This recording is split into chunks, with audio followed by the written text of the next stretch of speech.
My fingers hover above the keyboard, sunlight streaming through floor-to-ceiling windows that overlook Austin's skyline. The contract draft on my screen worth 6 figures waits for my final revisions. I've built this life word by word, client by client, far from the ruins of what I once called family. My phone buzzes against the glass desk. Mom's name flashes on the screen for the first time in 12 years. My chest tightens as if steel bands are constricting around my lungs. The familiar anxiety, never quite extinguished, flares to life. I watch the phone vibrate, memories flooding back with each buzz. I press the silence button and return to my work. Some calls don't deserve answers. 12 years earlier, I push open our front door, backpack slung over one shoulder, to the sound of shouting. My steps falter in the hallway. She attacked me. Jake's voice cracks with what sounds like pain. Look what she did. I round the corner into the living room. Jake cradles his bruised hand against his chest, tears streaming down his face. Mom and Dad hover over him, their backs to me. What's going on? The words stick in my throat. They turn, and Mom's face contorts with disgust. What kind of monster attacks her own brother? I didn't touch him, I say, but the defense sounds hollow, even to me. This scene has played out too many times before Jake's accusations, their immediate belief. Dad straightens to his full height, looking down at me with cold eyes I barely recognize. You have 1 hour to pack, then you're gone. Dad, please, don't. His voice slices through the air. You crossed the line, Ava. We can't have this violence in our home. I didn't do anything. My voice rises, desperation clawing at my throat. Jake is lying. Again. Mom steps between us. We saw his hand. The hole in the wall. Don't make this worse by lying. I glance at Jake, still hunched on the couch. When our eyes meet, I catch at the flash of satisfaction that crosses his face when no one else is looking. The calculated triumph. The truth hits me with stunning clarity. I was never going to win this, not against the golden child, not against their willful blindness. 1 hour, Dad repeats, checking his watch. Not a minute more. Rain pounds against grandmother's door at midnight. I stand on her porch, soaked to the bone, a single suitcase clutched in my trembling hand. Water drips from my hair, mingling with tears I've fought to contain for hours. The door swings open. Grandmother's small frame fills the entrance, her eyes widening at the sight of me. Ava? She pulls me inside without hesitation. What happened? They kicked me out. The words burn my throat. Jake told them I attacked him, punched a hole in the wall. She helps me out of my wet jacket, her movements efficient but gentle. He lied again, didn't he? I nod, unable to speak past the lump in my throat. The crushing weight of injustice presses down on my chest until I can barely breathe. Grandmother's knowing eyes hold mine. She doesn't ask for details or evidence. She doesn't question my version. She simply believes me. She disappears into her bedroom and returns moments later, pressing something into my palm. I look down to see 2 crisp $100 bills. This is all I can do for now, she whispers. Use it wisely. I curl up on her couch later that night, staring at the ceiling, a silent vow forming in my heart. I'll never need them again. The next morning, I fill out 3 job applications before noon. My hand shakes as I sign my name, the reality of my situation settling onto my shoulders like a physical weight. That night, I cry myself to sleep, the question haunting me, did I deserve this somehow? The following day, I buy a small notebook with part of grandmother's money. I begin writing my story, the truth no one wanted to hear. The words flow from me, raw and unfiltered. Grandmother finds me on the 3rd day, hunched over the notebook at her kitchen table. Your words will be your salvation someday, she says, squeezing my shoulder. Keep writing, Ava. The truth has power, even when no one's ready to hear it. I look up at her, the only ally I have left in this world. I will. What would you do if your entire family turned against you because of one calculated lie? For me, this betrayal wasn't the end of my story. It was only the beginning of my rise. But when those who abandoned me come crawling back, how far would you go to make them face the truth? My eyelids feel like sandpaper as I shuffle through the diner's back door at midnight. The smell of grease and coffee clings to my hair, a badge of my 8-hour shift. 2 textbooks and a crumpled scholarship application wait in my backpack, silent judges of the study time I'm about to lose to sleep. See you tomorrow, Ava. Marco, the night cook, waves as I punch out. I manage a nod, already calculating the 5 hours until my alarm will drag me to my morning retail job. My uniform shirt, the second of three, I'll wear toe digs into my armpits, still damp with sweat from rushing between tables. The bus ride home is a blur of streetlights and half-formed dreams. I jolt awake at my stop, heart racing with the momentary panic of almost missing it. Grandmother's house is dark, except for the porch light she always leaves burning for me.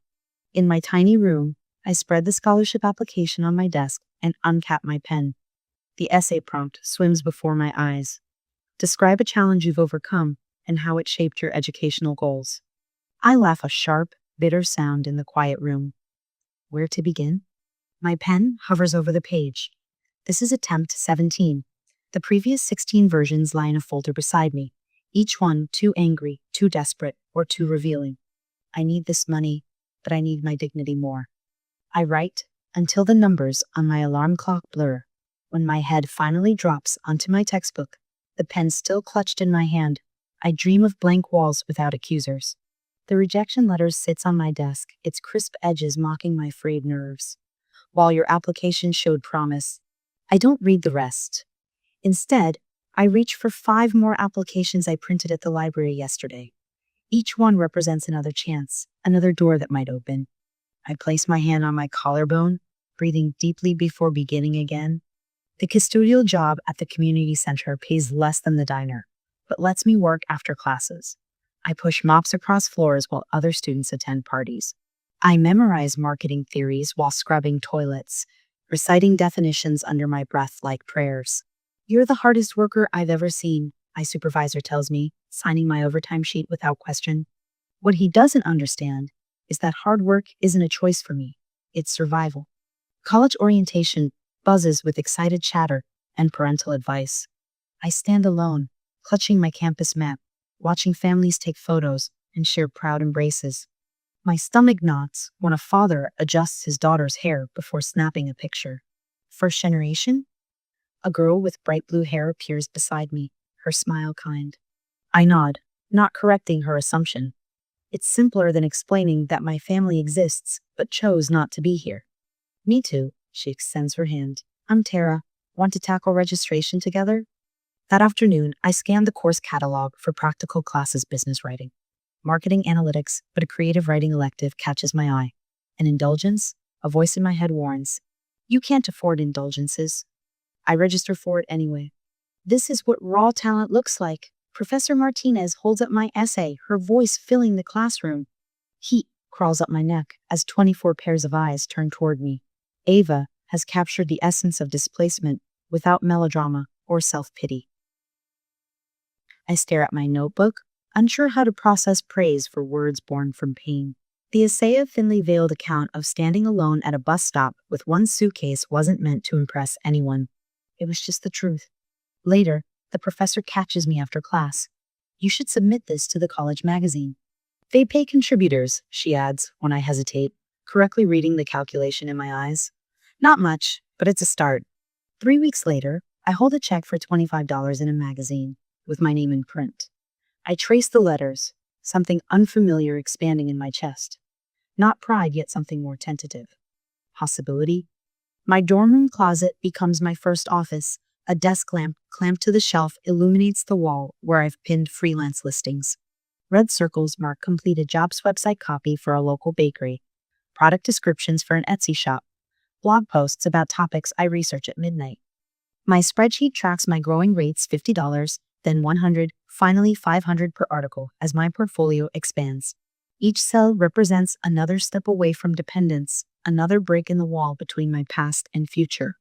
The day I calculate that my writing income exceeds my weekend job's paycheck, I allow myself a single celebratory coffee before returning to work. Freedom has a price, and I'm still paying installments. On graduation day, I scan the audience out of habit, though I know what I'll find. 3 seats in the front row hold my entire support system grandmother, her silver hair catching the sun, Tara with her now purple hair, and Professor Martinez, who became my mentor and first professional reference. No parents, no Jake. The absence should hurt, but instead, it clarifies. I built this without them. I will build everything else the same way. That night, checking my email at grandmother's kitchen table, I find a message from a tech startup. Your portfolio impressed us. Can you handle 10 articles a month? The guaranteed $3,000 monthly income feels like solid ground beneath my feet after years of shifting sand. 3 months later, I sign a lease on my own apartment, small but mine, with a desk position to catch the morning light. This course costs more than your rent, grandmother points out when I show her the brand strategy workshop registration. It's an investment. I place my hand on my collarbone, a gesture she recognizes. She studies my face, then nods. Your words are your capital. Invest wisely. The course connects me to clients beyond content writing, brands needing coherent marketing strategies, companies seeking distinctive voices. I send 50 cold emails to companies I admire. 5 respond. One becomes my first corporate client, offering a $5,000 contract that I reviewed 3 times before believing the number. The first year I clear 6 figures, I celebrate alone in my apartment with a bottle of champagne I've been saving. I pour a glass and stand at my window, watching Austin's lights flicker on as evening falls. Each one represents another person, another story. Mine is just beginning. My name glows on the last page of the contract, black ink against crisp white paper, binding me to a household name in tech. I trace my finger over the zeros in the payments section. $25,000 for a 3-month campaign. More money than I made my entire first year after being kicked out. We'll need your signature on page 12 as well, Miss Mitchell. The company's legal representative slides another document across the glass conference table. His Rolex catches the light as he moves. I sign without hesitation. My hand doesn't shake anymore when faced with opportunities that once would have overwhelmed me. Excellent. The marketing director, Elise, clasps her hands together. And you've prepared the content strategy presentation? I nod, connecting my laptop to the projector.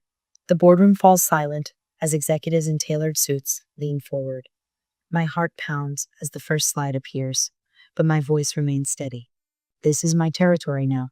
20 minutes later, after detailing conversion metrics and engagement strategies, I click to my final slide. Elise stands before I can conclude. The content strategy is exceptional, she says, but we'd like to propose an addition. I tense, bracing for criticism. We want you to be the face of this campaign, not just the writer. The room tilts slightly. I don't understand. Your journey is compelling self-made success, authenticity in a world of corporate speak. Elise gestures as if framing me for a photograph. Our audience responds to real stories. Yours is perfect. I leave the meeting with my mind spinning. My words have always been my shield, safely distanced from my identity. Now they want me actual me front and center. We need authentic voices like yours, says the email invitation to speak at the West Coast Tech Conference. My cursor hovers over the delete button, but I click accept instead. 3 weeks later, I stand backstage, counting breaths. Inhale for 4 seconds, hold for 7, exhale for 8. The technique keeps my anxiety at bay as the previous speaker wraps up. Next up, discussing brand authenticity in the digital age, please welcome Ava Mitchell. The spotlights blind me as I walk onto the stage. 500 faces stare back, industry leaders, innovators, and influencers. My prepared notes suddenly seem inadequate. I set them aside. My journey to this stage began the night I was kicked out of my home at 17. I say, my voice softer than intended. The audience leans forward collectively, straining to hear. A calculated lie destroyed my family relationships, but it also forced me to find my voice. The words flow after that. I speak about resilience, about riding my way out of poverty, about building a business from nothing. The audience nods, some wiping away tears. Authenticity isn't something you can fake, I conclude. It's what remains when everything else is stripped away. The applause thunders through the convention center. What I don't realize as I bow slightly and exit the stage is that conference cameras have broadcast my speech to millions online. Authenticity, it turns out, is also marketable. My phone won't stop buzzing. Notifications flood the screen as I try to order coffee, the next morning meals from industry leaders seeking collaboration, messages from social media platforms about verification requests, texts from former clients congratulating me. Your usual? Asked the barista. I nod, scrolling through the chaos. 3 magazine editors want to profile my journey. A publishing house is interested in a potential memoir. A television producer asks if I'd consider a guest spot on their entrepreneurship show. Then I see Ito text message that stops me cold. Ava, we need to talk. It's been too long, darling mom. 12 years of silence, and now she needs to talk. The timing is hardly coincidental. I pocket my phone without responding and take my coffee to a corner table, needing to process this unexpected blast from the past. By evening, I've made a decision. I text back with a time and place at a coffee shop downtown, neutral territory. Better to face this head on than wonder what they want. The coffee shop door chimes as they enter. They look older, dad's hair now completely gray, mom's face lined in ways I don't remember. But their demeanor remains unchanged, that particular blend of entitlement and judgment that defined my childhood. I remain seated as they approach, forcing them to come to me. Ava. Mom's eyes well with tears that I suspect are practiced. We've missed you so much, darling.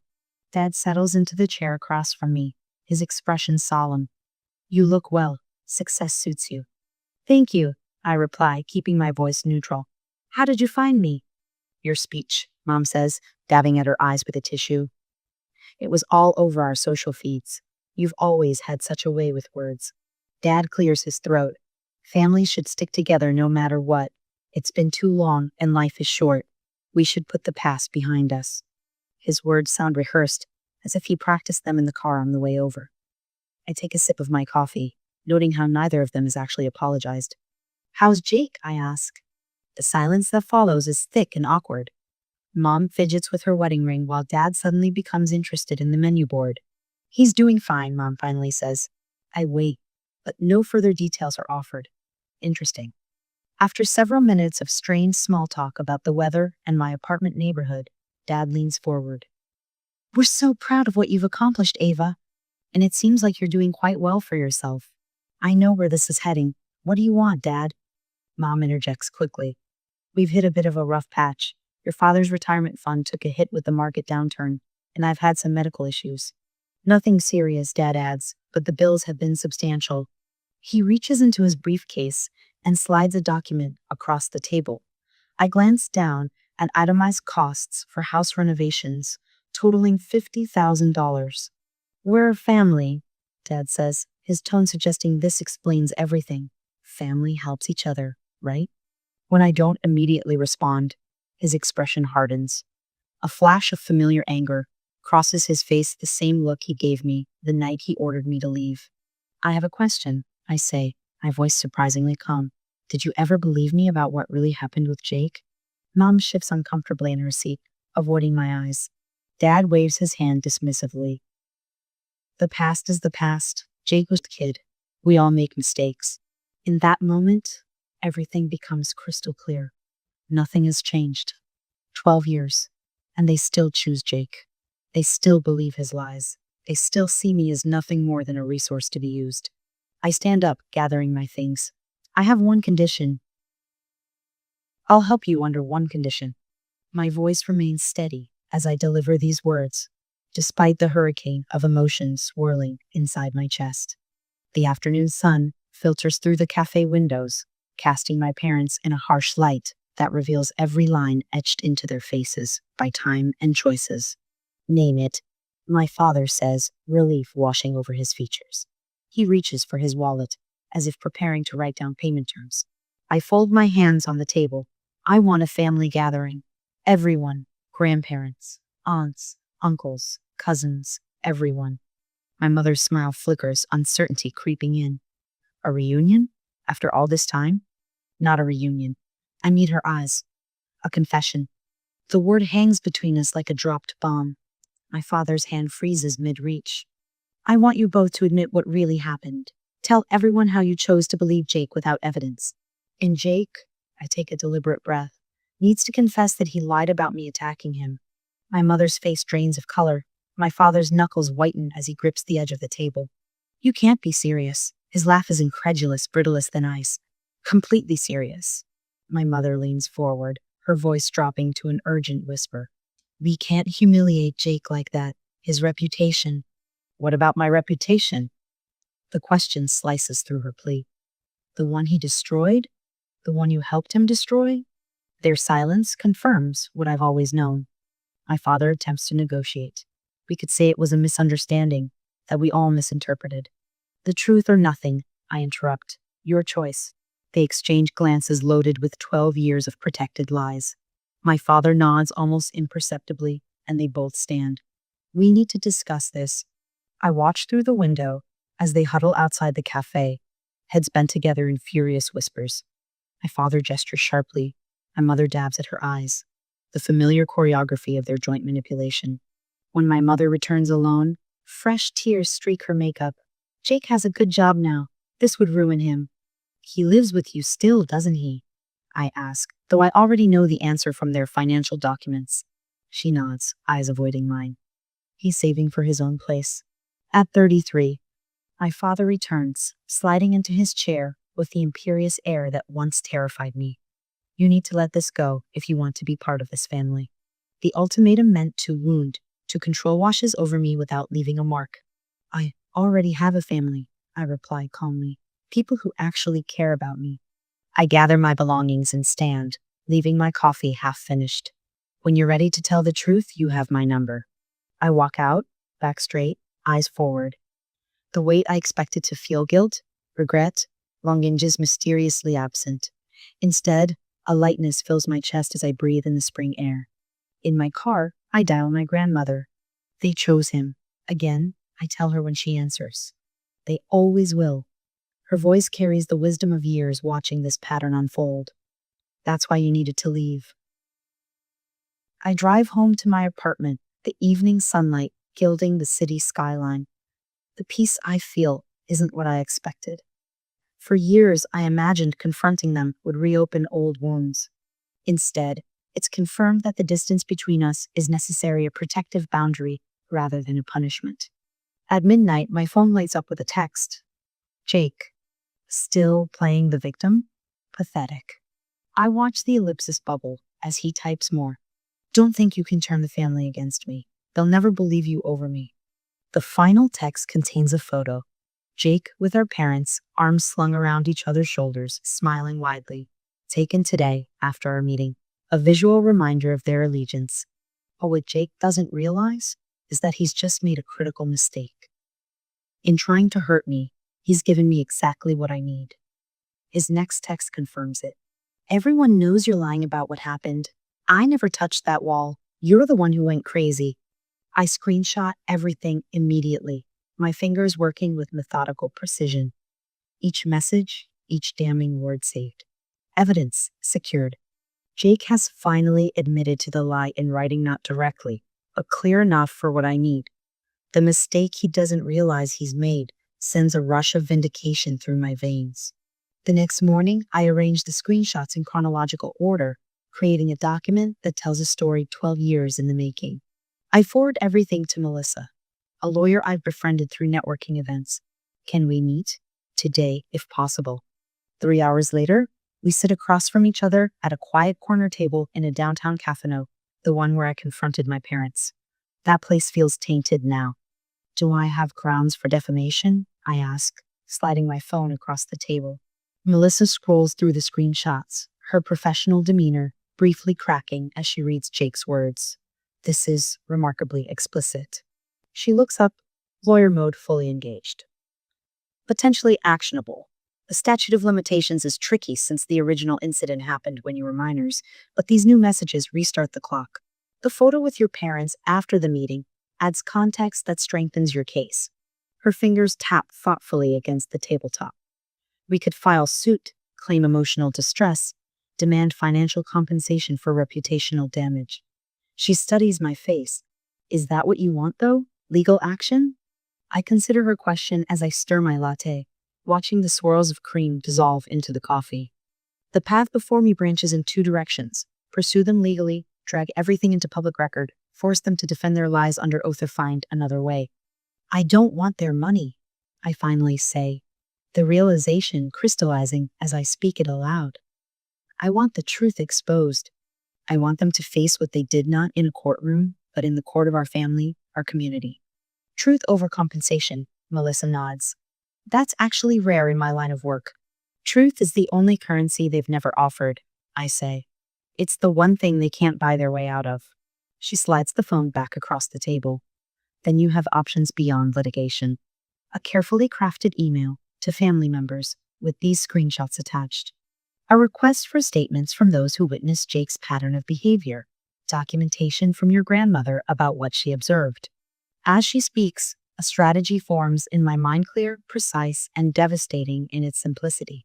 This isn't about revenge, I say, the conviction in my voice surprising even me. This is about finally being heard, about making sure no one else gets treated the way I was. Just remember, Melissa warns, even justified actions have consequences. Are you prepared for the fallout? I think about the 12 years I've lived without them, the strength I've built, the life I've created. They already took everything they could from me. All that's left is the truth, and that was never theirs to keep.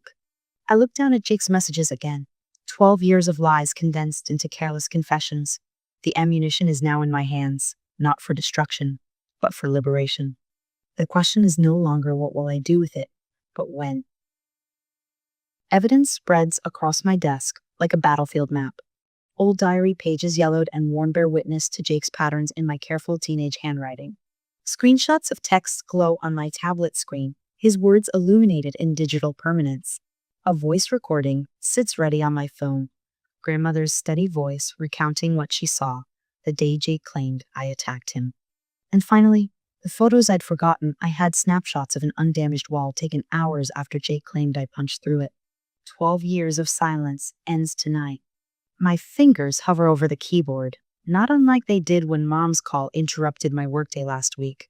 But this time, I'm not the one being interrupted. I'm the one taking control. The email is already drafted, waiting. I read it over one more time.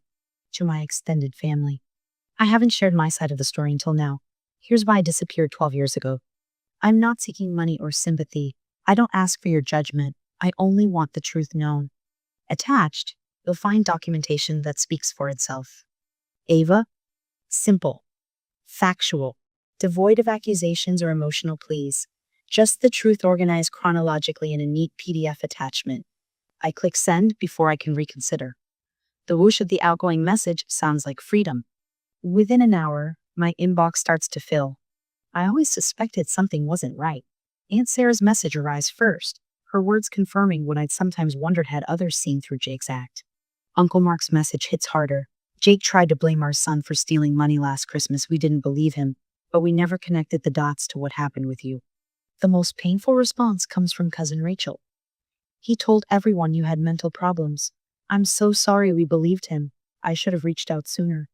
My phone starts ringing, names I haven't seen in years flashing on the screen. I let most go to voicemail, needing time to process this flood of long overdue support. When my phone vibrates with Jake's name, my chest tightens. I answer on speaker, setting it on my desk while I continue organizing responses. What the hell do you think you're doing? His voice sounds different, pitched higher, with a tremor I've never heard before. Sharing my side of the story, I reply, surprised by the steadiness in my voice. You can't do this. People are calling me, asking questions. That must be uncomfortable for you. His breathing turns ragged. It was just teenage stuff. Why are you doing this now? It was 12 years ago. I say nothing, letting the silence stretch between us. Fine, I hit the wall myself, but you weren't innocent, he suddenly blurts, then immediately curses under his breath. I end the call and save the recording. My phone continues buzzing with notifications. A group text from my parents to relatives appears. Ava is manipulating everyone for money. She approached us recently asking for help with her failing business. A bold lie. Evidence of more manipulation. Within minutes, family members flood the thread with screenshots of my success, links to my speaking engagements, and copies of my evidence.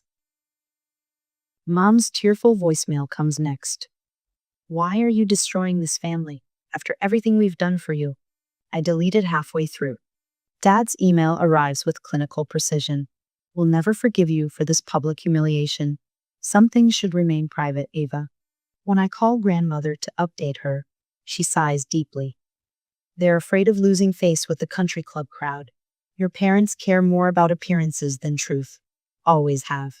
I know, I say, surprised by the absence of pain in my chest. I'm meeting with my attorney tomorrow. The meeting with my attorney is brief and productive. She drafts a cease and desist letter while I watch, her fingers flying across the keyboard with practiced efficiency. Any further contact or defamatory statements will result in legal action, she reads back to me. We'll deliver copies to your parents' home and Jake's workplace. Is this excessive? I ask, watching her print the documents. She looks up, her expression serious. Boundaries require enforcement, Ava, especially with people who've shown they don't respect them. 3 days later, silence descends a different kind than the 12-year absence that preceded this confrontation. This silence feels lighter, cleaner. The absence of toxic voices creates space for others. When Aunt Julia's email arrives with a Thanksgiving invitation, I read it twice to make sure I understand. We should have reached out years ago. We were wrong. The family would love to have you join us, your parents, and Jake won't be there. It's time we got to know the real you. I accept without hesitation.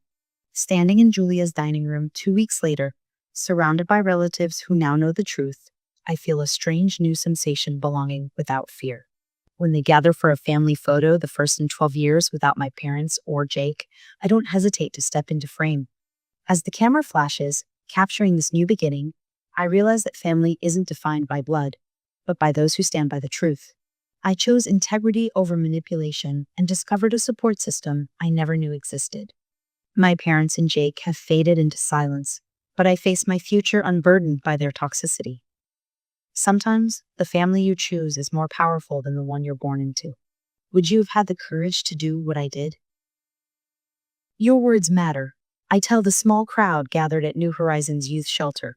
My voice carries across the room where 30 teenagers sit, some leaning forward, others with arms crossed defensively. I recognize the posture, the armor I once wore daily. When someone takes away your voice, writing gives it back to you. A girl in the back row catches my eye. Thin frame, wary expression, notebook clutched against her chest like a shield. I was her once. 2 years ago, I was just another content writer. Today, I'm launching Write Your Way Out, a mentorship and scholarship program for young writers who've been displaced or abandoned. I explain how each accepted student will receive professional guidance, publishing opportunities, and a percentage of my income allocated to fund their education. The words flow easily now, practiced from months of planning.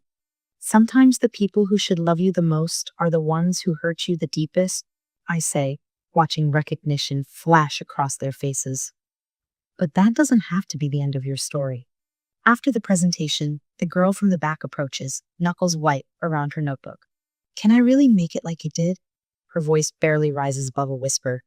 I meet her eyes directly. Yes, and I'll help you. Laughter fills my apartment as Sophie raises her champagne glass. Sunlight streams through the windows, catching on the cityscape of Austin stretched out 30 floors below. My 30th birthday feels nothing like I imagined in those dark days on grandmother's couch. To Ava, Sophie announces, who survived what was meant to break her. 12 people surround my dining table, friends who appeared in my life when I needed them most. My agent, 2 college roommates, writers I mentored who became colleagues, a neighbor who brought soup when I was sick and stayed to become family. In the place of honor sits grandmother, her frame smaller than I remember from childhood, but her eyes still sharp. The oxygen tank beside her chair is new. The proud smile is not. As everyone clinks glasses, I notice what doesn't hurt anymore: the absence of my parents and Jake. That space has filled with something better. I never dreamed you'd build all this, grandmother says later, her hand trembling slightly as she gestures around the room. I squeeze her fingers gently. You gave me the foundation. The letter arrives on cream stationery, postmarked from London. Dear Ava, I've just returned after 5 years abroad. My son James showed me everything, your emails, the evidence, all of it. I should have contacted you sooner. I suspected Jake's nature for years. The way your parents enabled him, they couldn't face the truth. It was too painful to admit they'd created the monster themselves. If you're willing, I'd like to meet when I visit Austin next month. Your aunt? Eleanor. I fold the letter carefully, sliding it back into its envelope. The rage that once would have ignited at any mention of my family has cooled to something resembling understanding. Not forgiveness. I don't owe them that, but recognition of the broken systems that created all of us. I don't need their acknowledgement anymore. The doctors say 6 months, grandmother whispers, her bedroom at the assisted living facility bathed in afternoon light. Maybe less. I sit beside her, our hands intertwined on the quilt she made decades ago. You did what I never could, she says. You broke the cycle. From beneath her pillow, she pulls out a leather-bound book. I've kept this since the night you arrived at my door. Every step, every triumph. I open to the first page, see her neat handwriting documenting the night everything changed. Ava arrived tonight, soaked through, one suitcase. They've thrown her away, but they don't know what they've lost. This is your story, she says. Use it to help others see their own strength. The memoir takes shape on the same kitchen table where I once filled out job applications with shaking hands. Words flow from my fingers, 12 years of distance giving clarity to the pain. When I reach the dedication page, I don't hesitate. For my grandmother, who believed me. The publisher calls with the offer 6 figures for my story, the amount my parents once needed from me. The irony isn't lost on me. I send the advance copy to their address, not for reconciliation but acknowledgement. The return receipt comes back with my mother's signature, proof it was received, even if never read. Waves crash below the cliffside riding retreat in Santorini. My laptop open, I check my email one last time before disconnecting for the day. Miss Mitchell, I got accepted to college. Full scholarship. You were right about everything. Thank you for believing me. Mia. I smile, tucking my hair behind my ear as I close the email. The final page of grandmother's journal sits beside me, finally read after her funeral last month. She will thrive without them. I close the journal and open a new document. It's time to write the next chapter. The summer sun slants through the windshield as I drive our family SUV north along Route 89. My hands rest easy on the steering wheel, muscle memory guiding us toward the Vermont border. In the rearview mirror, I catch glimpses of Howard and Tessa, heads bent toward the shared tablet between them. Cartoon music floating forward in cheerful bursts. They should put us up for sainthood, I say to Micah, nodding toward the back seat. 4 hours and not a single are we there yet. Micah doesn't laugh. His body has gone rigid beside me, shoulders squared against the passenger door as he studies the approaching highway signs. Line A. His voice drops to barely above a whisper. Pull over, right now. My fingers tighten instinctively around the wheel. What? We're making good time. Pull over. The urgency in his tone sends a cold ripple down my spine. Micah never interrupts, never commands. The man who spent 20 minutes yesterday debating dinner options is suddenly giving orders. I signal and ease onto the shoulder, heart hammering against my ribs. The kids don't even look up. What's wrong? I ask, putting the car in park but leaving the engine running. The air conditioning keeps the July heat at bay, but something about Micah's expression makes me shiver. He points to a green highway sign. Vermont border, 12 miles. The bag, he says simply. Your parents' duffel. BEME. 3 days earlier, we'd been loading the car when my father appeared in our driveway. A gray, nondescript duffel bag slung over his shoulder. He'd set it in our trunk with a casualness that felt rehearsed. Could you bring this up for us? Dad had asked, his tone deliberately light. We're flying up tomorrow, and the airline's gotten so strict about baggage allowances. I'd noticed the slight hesitation before Mom added, just some extra clothes. You know how your father overpacks. She'd laughed then, the sound brittle against the summer air. Kids, pause that for a minute. Micah's voice pulls me back to the present. Mom and I need to check something. Their protests follow us as we walk to the rear of the SUV. The afternoon heat hits like a wall after the air-conditioned interior. Traffic rushes past, creating gusts of wind that tug at my hair. Micah pops the trunk and reaches for the gray duffel. I grab his wrist. What are you doing? Something's wrong with this bag. I've been trying to figure out what's been bothering me since your dad handed it over. The way they both looked afterward like they'd already gotten away with something. He unzips the duffel, revealing neatly folded towels and clothing.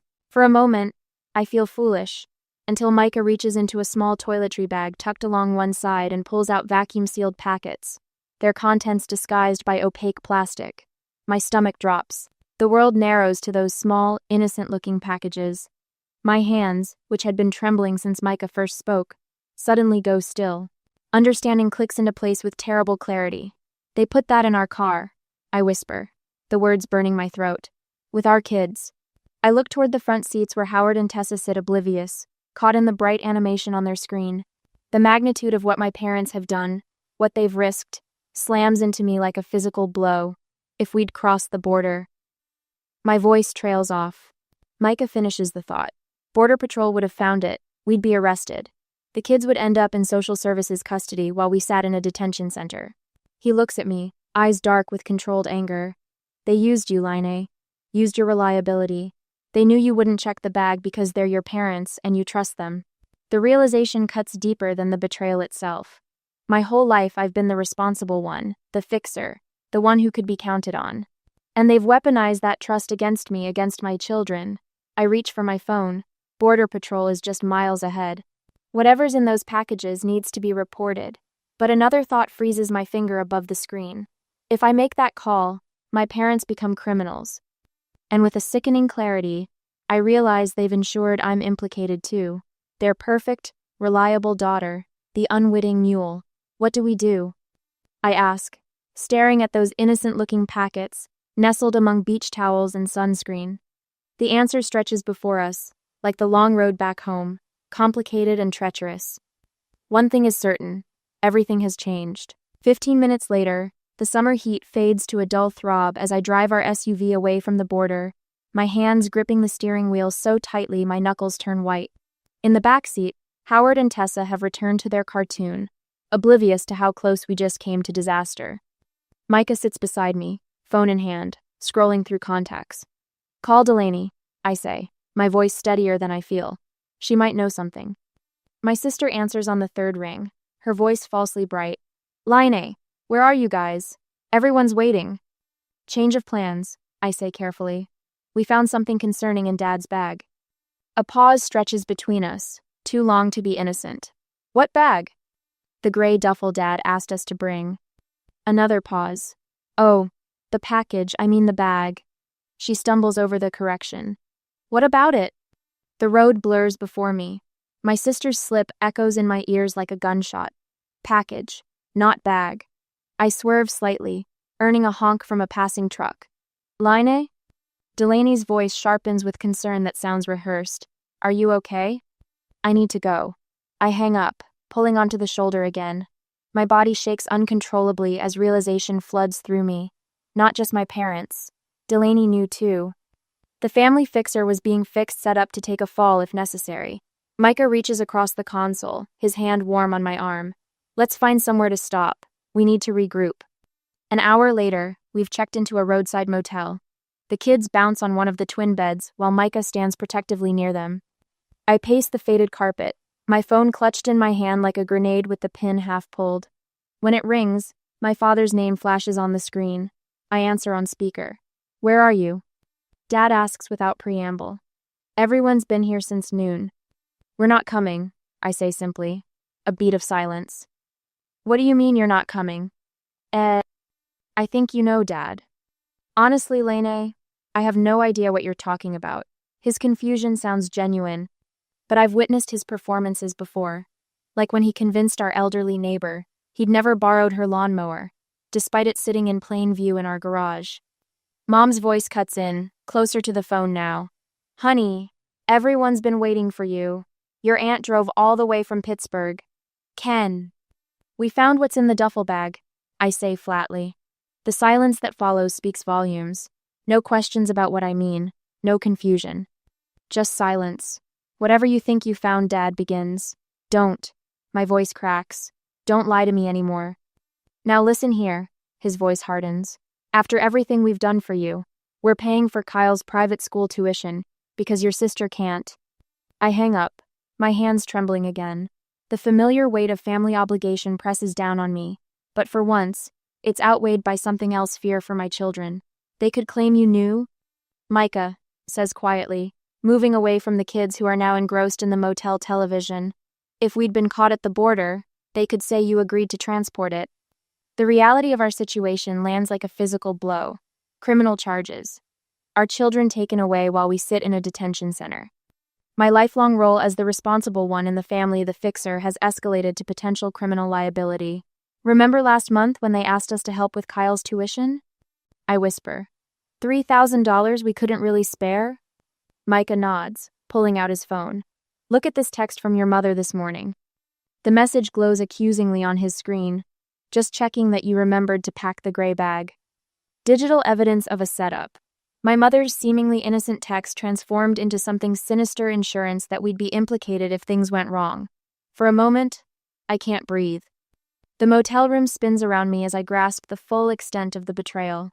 My entire family conspired to use me as their unwitting mule, gambling with my freedom and my children's security. Micah unzips the duffel bag that sits on the second bed like a live bomb. I take out my phone, hand still shaking slightly, and photograph the contents, the vacuum-sealed packets nestled among beach towels and sunscreen. Evidence. Then I carefully reseal everything exactly as we found it. As I stare at that gray duffel sitting on the motel bed, I wonder if I should confront my parents directly or handle this more strategically. The urge to call them out is overwhelming, but years of experience tell me they'd simply deny everything. What would you do when the people who should protect you try to make you their scapegoat instead? The answer doesn't come easily, but one thing becomes crystal clear: this moment marks the end of something fundamental between us. The daughter they counted on to fix everything is finally broken. 3 days later, the phone rang for the 4th time that morning. I glance at the caller ID, Aunt Patricia, and let it go to voicemail. She'll leave the same message the others did, voice dripping with rehearsed concern. Line A, honey, we're all worried about you. Your mother mentioned you might be having another episode. You know we're here if you need to talk. Another episode. The words curdle in my stomach. 3 separate relatives have called with nearly identical scripts, as if reading from the same teleprompter. A coordinated attack disguised as family concern. My phone buzzes with a notification. Delaney has posted on social media. Sometimes supporting family means standing by them even when they push you away. Prayers for those struggling with reality right now. 17 sympathetic comments follow. None mentioning me by name, all of them about me. I scroll through my text messages. Cousin Ryan. Why'd you bail on the reunion? Everyone's asking. Uncle Stephen. Your mother's heartbroken you abandoned the family gathering. Aunt Margaret. The kids missed playing with their cousins. The invisible noose tightens. They're building a narrative where I'm unstable, unreliable, the exact opposite of who I've always been. I sit at the kitchen table, laptop open to our family's shared photo drive. Something's been nagging at me since we turned around at the border. Years of being the responsible one, the fixer, the steady hand. Was it all just grooming me for bigger things, worse things? My hands shake as I open our financial records. There it is, buried in an old credit report, a Visa card maxed out 3 years ago, in my name. A card I never applied for, never received, never used. The charges coincide perfectly with my parents' surprise kitchen renovation, the one Dad called a miracle of careful saving. Sleep has become a distant memory. Night after night, I lie awake, cataloging interactions, conversations, requests that seemed innocent at the time. The time they asked me to mail an unmarked package to a P.O. box in Nevada. The documents I notarized without reading closely. The investment opportunity Dad needed me to sign as a witness. You're so reliable, Lainey. Not like your sister, Mom would say. You've always been our rock, their safety net, their fall guy. I've started a spreadsheet, dates, requests, patterns of manipulation, a timeline of exploitation spanning decades. The evidence mounts with each entry, each memory re-examined through this terrible new lens. Something tugs at my sleeve. Howard stands beside me, his 6-year-old face solemn beneath tousled hair. He holds out a crayon drawing 4 stick figures holding hands. It's us, he explains, pointing to each figure. Daddy, you, me, and Tessa. Across the bottom, in wobbly kindergarten letters, we don't need anyone else.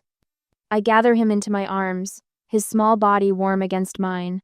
For a moment, the knot in my chest loosens. This simple truth from a child's mouth: we are complete, just us. We don't need anyone else. Later, Micah and I stand in the kitchen, voices low to keep from waking the children. The evening shadows stretch across the tile floor as we deliberate our next steps.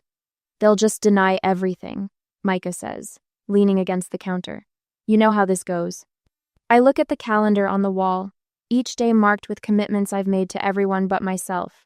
Years of saying yes when every instinct screamed no. I've been solving their problems my whole life, I say, the words falling like stones. It stops now. My phone rings. My mother's number.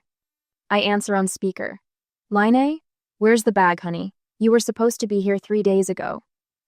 Her voice carries the familiar tone of gentle accusation wrapped in sweetness. I meet Micah's eyes across the kitchen. We dropped it off at your house the other day without notifying anyone, I say, my voice steadier than it's been in days. If it was that important, you should have carried it yourself. What are you talking about? We need that. No, Mom. You don't get to do this anymore. Lainey Elizabeth, I don't know what's gotten into you, but your father and I press the red button, cutting her off mid-sentence. No justifications, no explanations, just a boundary, firm and clear. Micah stares at me, surprise and something like pride crossing his face. I realize I'm standing straighter, shoulders back, chin lifted. For the first time since we discovered the hidden packages, I meet his gaze directly, without flinching. An hour later, the phone rings again. I silence it without looking. Sarah called. Micah says, mentioning his mother. They want us to use their guest house in Asheville. No questions asked. Stay as long as we need. The contrast hits me like a physical blow, this immediate, unconditional support versus my family's web of manipulation and conditions. I'll handle the logistics, Micah continues. You focus on the kids. For once, I don't argue. Don't insist on managing everything myself. Thank you, I say simply, accepting help without the weight of guilt I've carried my entire adult life. The next morning, I sit in the school administrative office, methodically removing my parents as emergency contacts from every form. Ellen, the administrative assistant who's known our family for years, processes the paperwork without comment until the final signature. I saw your father try to pick up Howard last month, she says quietly. Without you knowing. He said it was a surprise. A chill spreads through me. Another piece of the pattern I hadn't even known about. Thank you for telling me, I say, signing the final form. As I stand to leave, my phone chimes with a text from the school's automated system. Alert. Dale and Marla Westbrook have arrived to collect Howard and Tessa McCarthy. I freeze, staring at the screen. The war has begun. I arrived at the school main hall 2 minutes after receiving the text. My hands grip the emergency contact paperwork as I stride through the front doors, past the colorful bulletin boards announcing the upcoming science fair. The school's familiar scent of floor cleaner and children's art supplies barely registers as I scan for any sign of my parents or children. Mrs. McCarthy. Principal Rivera rises from behind her desk as I enter the office. I understand we have a situation. My parents attempted to remove my children without authorization. I place the documents on her desk, my voice steadier than my heartbeat. I removed them as emergency contacts today. Here's the documentation, along with a timeline of concerning behaviors. The timeline sits between us 3 pages of meticulously documented incidents spanning back 2 years. Next to it, I place my phone with the photos of the hidden packets. These are what they concealed in a bag they asked us to transport across the Vermont border. I flip through the images, noting how Rivera's expression shifts from professional concern to genuine alarm. With our children in the car. Ellen mentioned your parents seemed unusually insistent, Rivera says, reaching for her phone. I'll have security locate Howard and Tessa immediately. Ellen, the school secretary, appears in the doorway. Those grandparents were adamant about taking the children for ice cream. When I explained our procedures, the grandfather said something about family matters being private business. The intercom crackles. Mrs. Rivera, we've confirmed the McCarthy children are not in their classrooms. Fear washes through me, but it quickly hardens into resolve. I need to find my parents. James is meeting us there, Micah says when I call him from the parking lot 2 minutes later. His brother had offered to accompany us immediately after hearing about the unauthorized pickup attempt. He's in uniform. Thought that might help keep things civil. 20 minutes later, we pulled into my parents' driveway, their second house, here in Pittsburgh. Their silver Lexus sits in the circular drive, freshly washed as always. The house looks exactly as it has for 30 years, pristine white siding, black shutters, and perfectly trimmed hedges that have never been allowed to grow an inch beyond my father's specified height. James's police cruiser arrives just as we're getting out. The sight of his uniform gives me an unexpected surge of confidence as we approach the front door. We find them in the living room, surrounded by shopping bags from expensive toy stores. Howard's eyes widen at the sight of a remote-controlled helicopter still in its packaging. Tessa clutches a doll that costs more than our monthly utility bill. There you are. Dad's voice booms with forced joviality that doesn't reach his eyes. We thought we'd surprise the kids with a grandparent day. By attempting to remove them from school without permission? My voice remains controlled, each word precise.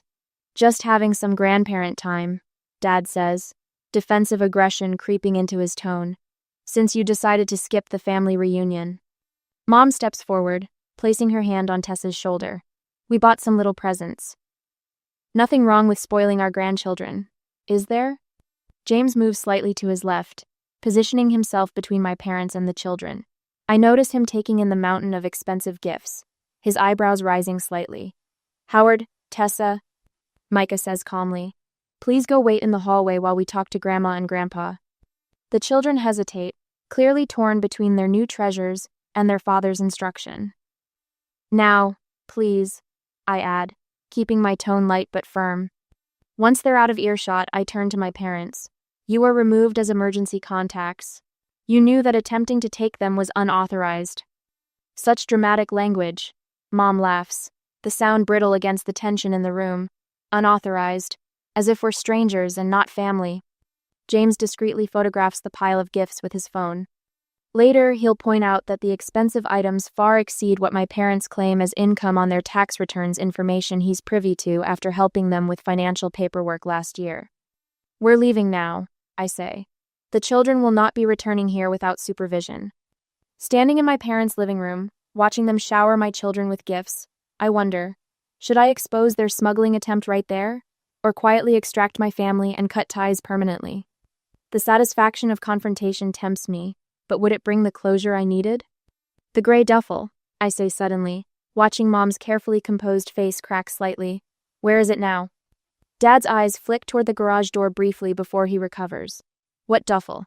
You're not making sense, Line. Mom steps closer, lowering her voice. Honey, are you feeling all right? You seem stressed.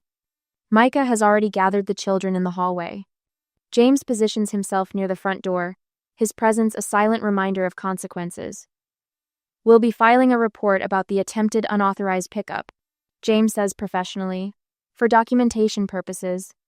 This is family business, Dad snaps, color rising in his face. It became a legal matter when you attempted to remove children from school without parental consent, James replies evenly. We exit without a scene, our coordination preventing any further manipulation in front of the children. In the car, Howard asks if he can keep the helicopter. I exchange a glance with Micah through the rearview mirror. We'll talk about it later, buddy, I say, watching my childhood home recede in the side mirror. That night, after the children are asleep, my phone lights up with a call from Delaney. Her voice sounds panicked, words tumbling out in a rush. Lane, they're planning another border crossing. Tomorrow. And they're furious you left the bag.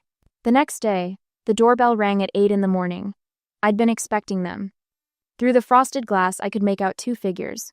One tall, one shorter, standing with an unnatural stillness that suggested rehearsal. Are the kids at Carol's? I asked Micah, who nodded from his position by the kitchen doorway. Dropped them off 20 minutes ago. Howard wanted to know why they couldn't say goodbye to Grandma and Grandpa. What did you tell him? That some goodbyes are better when they're quiet. I opened the door to find my parents wearing expressions of practiced contrition. Mom had applied foundation too heavily, the beige paste settling into the worry lines around her mouth. Dad stood with his shoulders slumped, hands clasped before him like a penitent schoolboy, a posture I'd never seen in 63 years of his life. Line, sweetheart. Mom stepped forward as if to embrace me, but I remained firmly in the doorway. Her arms dropped awkwardly to her sides. We've been so worried. Can we come in? Dad asked, his voice softening in a way that once would have melted my resolve. There's been a terrible misunderstanding. I stepped aside, allowing them into our living room, but not offering coffee or the usual comforts of hospitality. They perched on the edge of our sofa like visitors, not family. We know things got complicated, Mom began, dabbing at eyes that remained suspiciously dry. But we never meant to put you or the children in any danger. Dad leaned forward, his voice dropping to a confidential whisper. It was just a favor for an old friend. One last thing, and then everything can go back to normal. Normal, I repeated, the word feeling foreign on my tongue.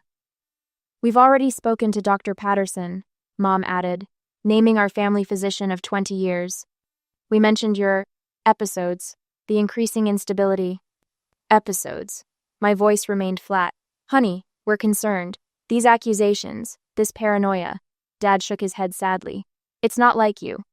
You're right about that, I said, walking to the side table where my laptop waited. It's not like me at all. The old line would have believed you. The old line would have done anything to keep the peace. I opened the computer and hit play on an audio file. My father's voice filled the room. Just put it in your trunk. No one checks family cars at the border. Mom's eyes widened. You recorded us? That was just the beginning, I said, opening a folder on my desktop. Here's the documentation from Howard's school about your unauthorized pickup attempt. The principal remembers Dad claiming I was too unstable to care for my own children. I spread printouts across the coffee table between us, emails stretching back years, bank statements showing mysterious withdrawals whenever I'd granted them access to help with bills, notes from family events where I'd been volunteered for increasingly questionable favors. 23 years of using me as your safety net, your fixer, your scapegoat, I said, my voice steady despite the anger burning in my chest. And then you tried to make me your mule. Lene, you're blowing this completely out of proportion, Dad began, but his voice lacked its usual authoritative edge. I'm not your safety net anymore, I continued, standing taller with each word. I'm not your fixer, and I'm certainly not your mule. The living room felt smaller somehow, the walls pressing in as 2 decades of unspoken truths filled the space between us. Through the window, I could see our neighbor Carol's backyard where my children played, safely distanced from this necessary poison. You have 2 options, I said, placing my phone on the table. You can leave now and never contact us again, or I call James and report your smuggling attempt. Dad rose to his full height, attempting the intimidation tactic that had worked throughout my childhood. You wouldn't dare. We're your parents. I didn't flinch. Try me. After everything we've done for you, Mom whispered, tears finally appearing on cue, the sacrifices we made. That's the problem, I replied, moving to block the doorway as they instinctively retreated. You've never done anything without expecting twice the return. Something shifted in that moment. I seemed to grow larger, while my parents shrank before me, their manipulations transparent as cellophane in the morning light. They'd never been the giants of my childhood, just ordinary people who'd discovered an extraordinary tool in their daughter's loyalty. We're moving to Asheville next week, I said, opening the front door. Don't contact us again. Dad's face hardened. You'll regret this, when you need us. I stopped needing you the moment you put my children at risk. I held the door wider. Goodbye. They left without another word, 2 diminished figures walking down our driveway for the last time. 7 months later, I sat on the porch of our Asheville home, laptop balanced on my knees. In my inbox, a message from Delaney glowed with artificial urgency. Line, they arrested Mom and Dad at the border yesterday. Something about contraband. They need money for legal defense. Please call me as soon as possible. Beyond the porch railing, Howard and Tess chased fireflies across our new lawn, their laughter carrying on the evening breeze. My finger hovered over the delete button as the mountain sunset painted our world in shades of possibility. 6 months later, the morning sunlight streams through my home office window, painting golden rectangles across the polished oak desk. I adjust my camera settings and smile at the client on my laptop screen. The outdoor family session would work perfectly at the botanical gardens, I say, my voice confident as I outline my vision. The azaleas are spectacular this time of year. After we disconnect, I lean back in my chair, savoring the quiet satisfaction of another booking for McCarthy Photography. 6 months in Asheville, and my client list grows weekly. The phone rings again, and I answer without that familiar nod of dread that once accompanied every call from my family. Now, each ring promises opportunity instead of obligation. Our family calendar hangs beside my desk, colorful with entries that make my heart light. Howard's soccer practice, Tessa's art class, weekend hikes with Micah. Each activity chosen for joy rather than duty.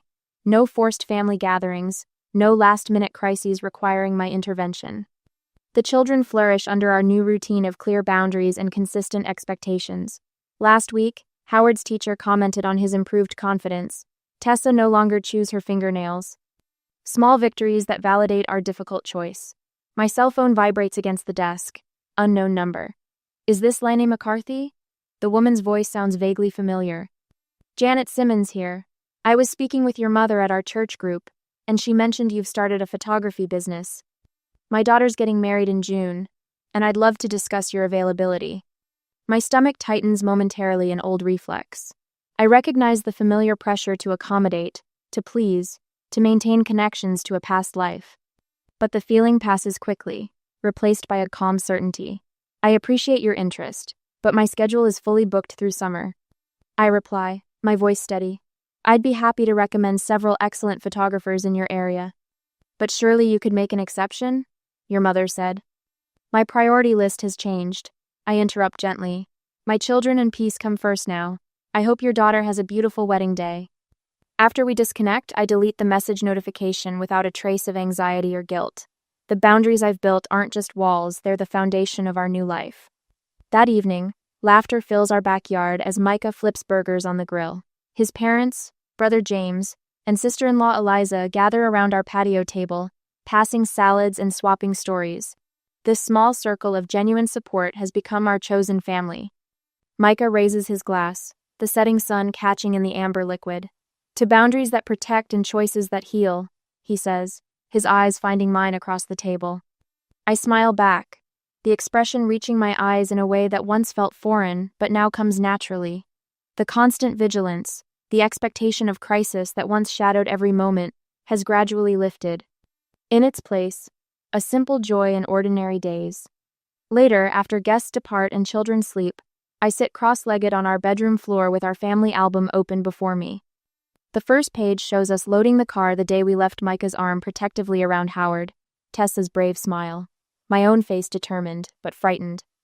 I slip a new addition into the album, my acceptance letter to the prestigious Ansel Adams Photography Mentorship Program, an opportunity I'd deferred for years while managing everyone else's needs.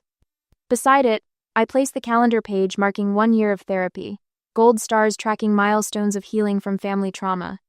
My hand rests on the final page, where space waits for future photographs, birthdays, graduations, ordinary Tuesdays that will build our new story. As I close our family's new beginning album, I wonder if forgiveness is always necessary for healing, or if sometimes the distance itself is the medicine. What would you choose? To forgive those who used you, or to focus entirely on building your new life free from their influence?